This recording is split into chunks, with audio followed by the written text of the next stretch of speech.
आइए मित्रों, हमारे YouTube चैनल स्वाध्याय में आपका हार्दिक स्वागत अभिनंदन। आज हम आपके लिए लेकर आए हैं सोमवार व्रत का महात्म्य एवं विधि विधान व्रत कथा इस शीर्षक पर। सोमवार व्रत का महात्म्य। अगर आपको हमारा चैनल पसंद आए तो इसे लाइक और सब्सक्राइब अवश्य करें। सोमवार के अधिपति देव चंद्रदेव हैं तथा इस व्रत को सोमेश्वर व्रत भी कहते हैं। चंद्रदेव ने भगवान शिव की पूजा आराधना की थी और भगवान शिव की द्वितीय के चंद्रमा को अपनी जटाओं में धारण करते हैं। इसलिए सोमेश्वर का व्रत करते समय आप चंद्रदेव के साथ साथ भगवान शिव की पूजा आराधना भी करते हैं। यदि जातक के जीवन में चंद्रमा अशुभ स्थिति में हो, नेत्रों में पीड़ा, मानसिक अशांति तथा मन की चंचलता आदि विकार परेशान करते हैं, तो ऐसे जातक को चंद्रदेव की प्रसन्नता के निमित्त तथा जीवन में चंद्र ग्रह के अशुभ प्रभाव को शुभता में बदलने के लिए सोमवार का व्रत करना चाहिए। चंद्रदेव को श्वेत वस्तुएं परम प्रिय है, अतः पूजा करते समय श्वेत वस्त्र धारण करने चाहिए और पूजा में सफेद फूलों, बिना रंगे चावलों, घी के दीपक का प्रयोग करना चाहिए। सोमवार व्रत विधि। चंद्रमा का व्रत शुक्ल पक्ष के प्रथम सोमवार को प्रारंभ करके 54 या 10 व्रत करें। व्रत के दिन श्वेत वस्त्र धारण करें। बीज मंत्र की 11 या 3 माला जप करें। सफेद फूलों से पूजन करके सफेद चंदन का तिलक करें। मध्याह्न के समय नमक के बिना दही, चावल, खांड का यथाशक्ति दान करके स्वयं भोजन करें। सोमवार के व्रत के दिन अपने मस्तक में श्वेत चंदन का तिलक करें। चंद्रदेव की प्रतिमा अथवा चंद्र ग्रह के यंत्र को स्वर्ण पात्र, रजत पात्र, ताम्र पत्र अथवा भोजपत्र पर अंकित करके इसकी विधिवत षोडशोपचार से पूजा आराधना करके यथाशक्ति चंद्रदेव के मंत्र का जाप करना चाहिए। चंद्र शांति का सरल उपचार सफेद जुराब, रुमाल, सफेद वस्त्र, दूध दही का उपयोग, चांदी की अंगूठी पहनना। सोमवार व्रत उद्यापन विधि।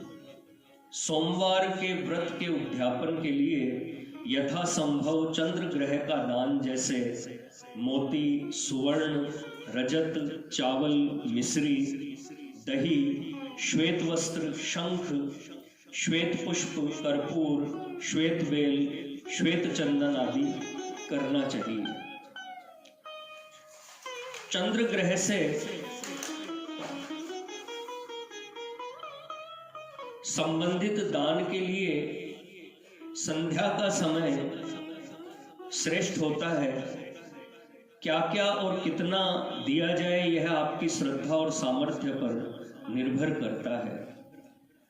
चंद्र ग्रह के मंत्र ओम श्राम श्रीम श्रोम सह चंद्राय नमः। एक बार फिर सुन लीजिए।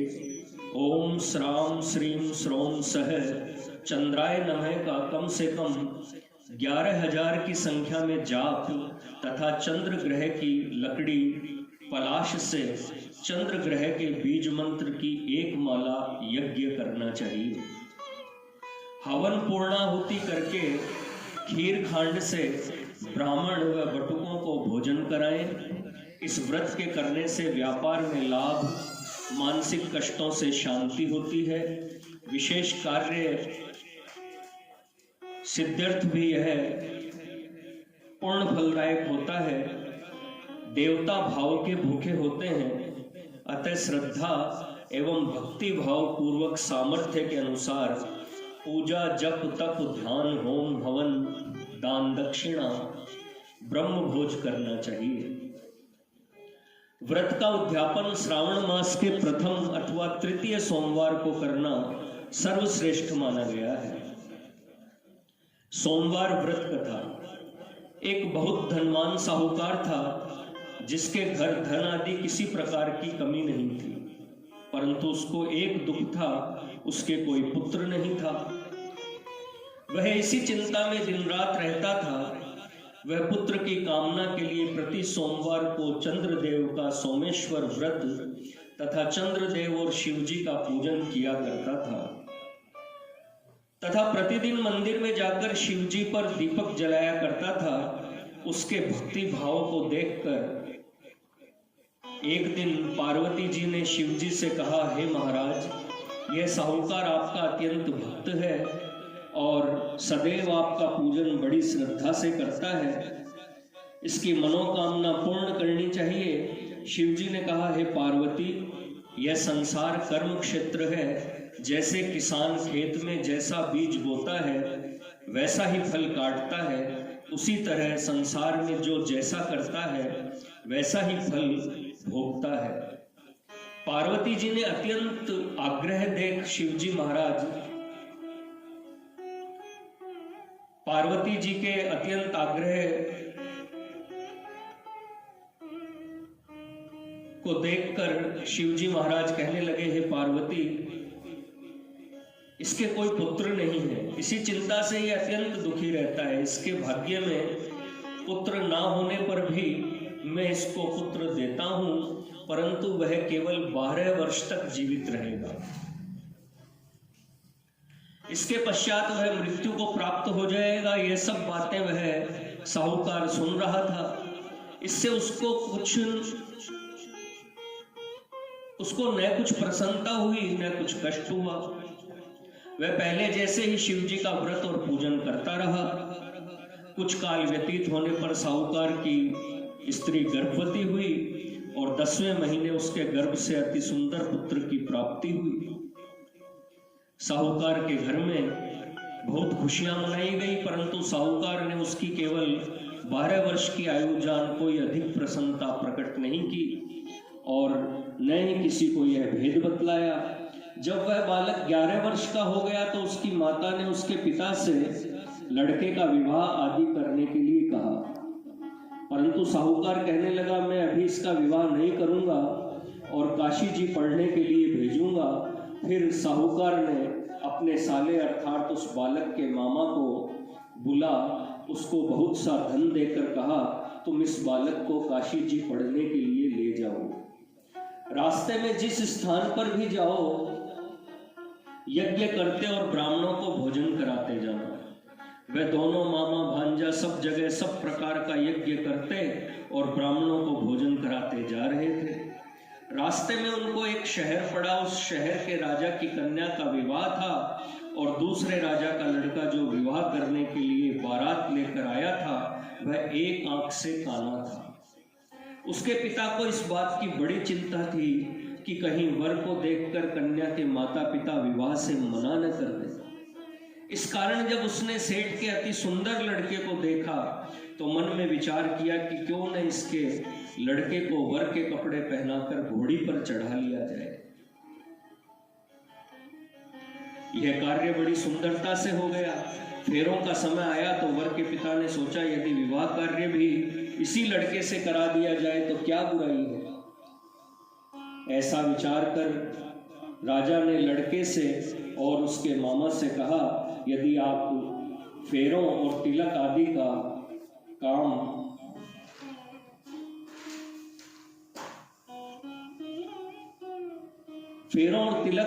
काम भी करा दें तो आपकी बड़ी कृपा होगी और हम इसके बदले में बहुत सा धन देंगे।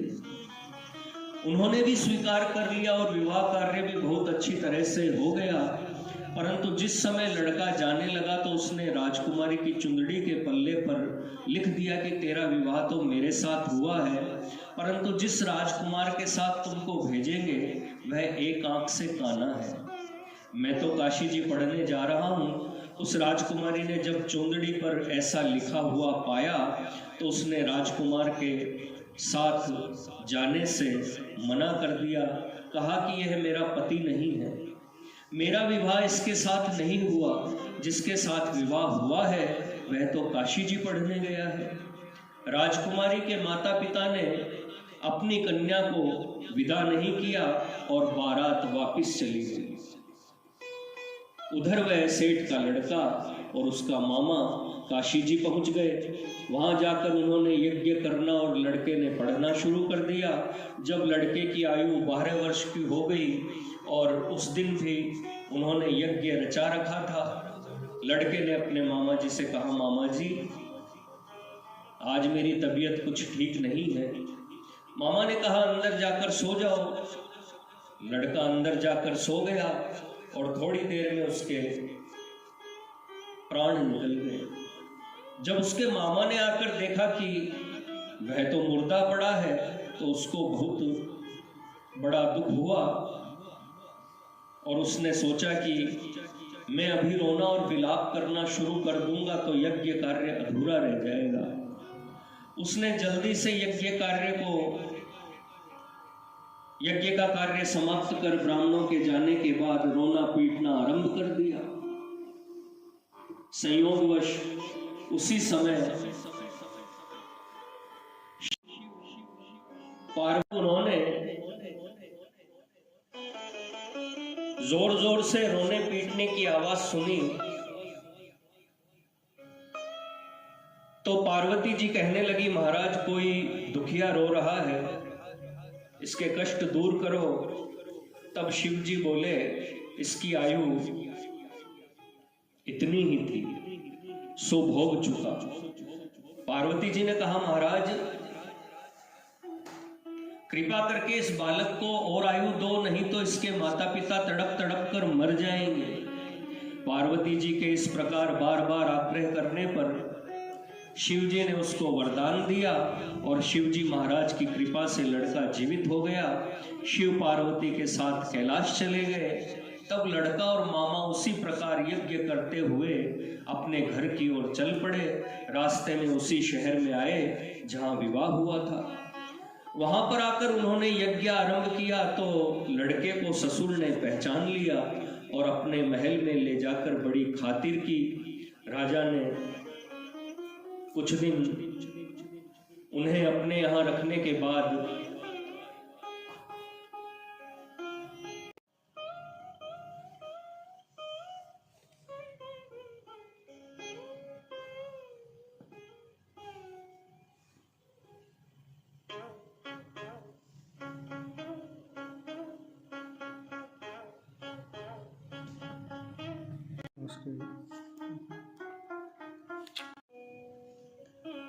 वहां पर आकर उन्होंने यज्ञ आरंभ किया तो लड़के को ससुर ने पहचान लिया और अपने महल में ले जाकर बड़ी खातिर की। राजा ने कुछ दिन उन्हें अपने यहाँ रखने के बाद बहुत से दास दासियों के साथ आदर पूर्वक लड़की और जवाई को विदा किया। जब वह अपने शहर के निकट आए तो मामा ने कहा कि पहले मैं तुम्हारे घर जाकर सबको खबर कराता हूं। उस समय लड़के के माता पिता अपने घर की छत पर बैठे हुए थे। उन्होंने यह प्रण कर रखा था कि यदि हमारा पुत्र सकुशल घर पर आ जाएगा तब तो राजी खुशी नीचे उतर कर आ जाएंगे, नहीं तो छत से गिरकर अपने प्राण खो देंगे। इतने में लड़के के मामा ने आकर यह समाचार दिया कि आपका पुत्र आ गया है, परंतु उनको विश्वास नहीं आया। तब उसके मामा ने शपथ पूर्वक कहा कि आपका पुत्र अपनी स्त्री के साथ बहुत सारा धन लेकर आया है। तो सेठ ने आनंद के साथ उसका स्वागत किया और बड़ी प्रसन्नता के साथ रहने लगे। इसी प्रकार जो कोई भी सोमवार के व्रत को धारण करता है अथवा इस कथा को पढ़ता है या सुनता है, उसके सब दुख दूर होकर उसकी समस्त मनोकामनाएं पूर्ण होती है। भगवान सोमेश्वर से विनय, हे सोमदेव अविनाशी प्रभु राखो लाज हमारी, मैं दुखिया शरण तिहारी, हे चंद्रदेव बलधारी, प्रभु राखो लाज हमारी। यह जालिम जगत मुझे बहुत सताए, कदम कदम पर बहुत नाच नचाए। हे चंद्रदेव बलधारी प्रभु राखो लाज हमारी। क्या करूं कुछ समझ न आए, ऐसी है लाचारी। हे सोमदेव अविनाशी में दुखिया शरण तिहारी। हे चंद्रदेव बलधारी प्रभु राखो लाज हमारी। मुश्किल है इन भीषण दुखों में जीना, फटा जा रहा है गमों से यह सीना। हे चंद्रदेव बलधारी प्रभु राखो लाज हमारी। बुद्धि सही चकराए है, सुध बुध सभी विसारी। हे सोमदेव अविनाशी में दुखिया शरण तिहारी। हे चंद्रदेव बलधारी प्रभु राखो लाज हमारी। काम क्रोध मद लोभ ने भरमाया, दिनों के फेर ने मुझे बहुत सताया। हे चंद्रदेव बलधारी प्रभु राखो लाज हमारी। टूट चुका हूं मैं मेरे प्रभु, है जीवन बाजी हारी। हे सोमदेव अविनाशी में दुखिया शरण तिहारी। हे चंद्रदेव बलधारी प्रभु राखो लाज हमारी। प्रभु सोमेश्वर अपना दर्श दिखा दो, कृपा करो प्रभु सारे कष्ट मिटा दो। हे चंद्रदेव बलधारी प्रभु राखो लाज हमारी। आया हूं प्रभु तेरी शरण में, राखो लाज हमारी। हे सोमदेव अविनाशी में दुखिया शरण तिहारी। हे सोमदेव अविनाशी प्रभु राखो लाज हमारी, मैं दुखिया शरण तिहारी। हे चंद्रदेव बलधारी। इस प्रकार भगवान सोमेश्वर से विनय आरती करके व्रत का समापन करें। बोलिए सोमेश्वर भगवान की जय, बोलिए चंद्रदेव की जय। मित्रों, यह थी सोमवार के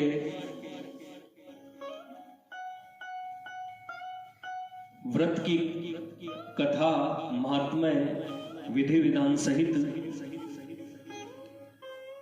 अगर आपने हमारे चैनल को लाइक और सब्सक्राइब नहीं किया है तो आपसे निवेदन है, कृपया चैनल को लाइक और सब्सक्राइब अवश्य करें।